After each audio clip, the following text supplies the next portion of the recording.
Hezký den z Bruselu.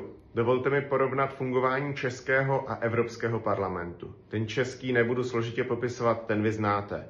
Nevíte dne a hodiny, nevíte, kdy končíte, mnohdy nevíte, kdy začínáte, kdy bude svolaná mimořádná schůze a jestli si můžete určit nějaký volný čas. To, že si nemůžete hospodařit se svým časem, samozřejmě ovlivňuje i čas všech kolem vás, kteří buď to se vám přizpůsobí, nebo se od vás oddělí. Oboje je špatně. Evropský parlament má na rok dopředu stanovený program, takže vy víte, kdy budete v Evropském parlamentu v Bruselu, kdy budete v Evropském parlamentu ve Štrasburku, kdy budete mít takzvaný zelený týden, kdy budete v regionech. Tím pádem ten vliv na rodinu je z mého pohledu o kus menší, přestože europoslanci lítají do Bruselu nebo Štrasburku, přestože jsou jakoby dál od rodiny, tak paradoxně v tomto jsou blíž, protože tou rodinou jsou propojeni.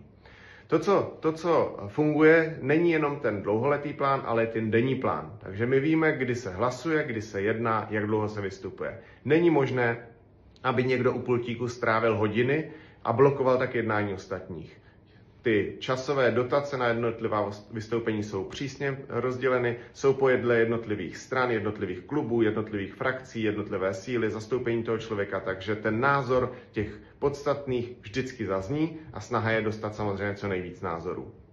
A zároveň jsou tady přísná pravidla i na možné blokování chováním na plénu. Takže byl jsem svědky toho, že když tady jedna europoslankyně tak vyrušovala, že se nedalo jednat, tak byla dvakrát upozorněna, že takto se chovat nemůže a pak byla prostě vyvedena.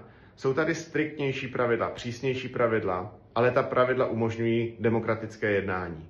A držím moc palce, abyste ta pravidla v České republice změnili, protože to, jak ta pravidla vypadají, to určuje složení těch jednotlivých parlamentů. A to složení českého parlamentu je těmi českými pravidly výrazně negativně deformováno.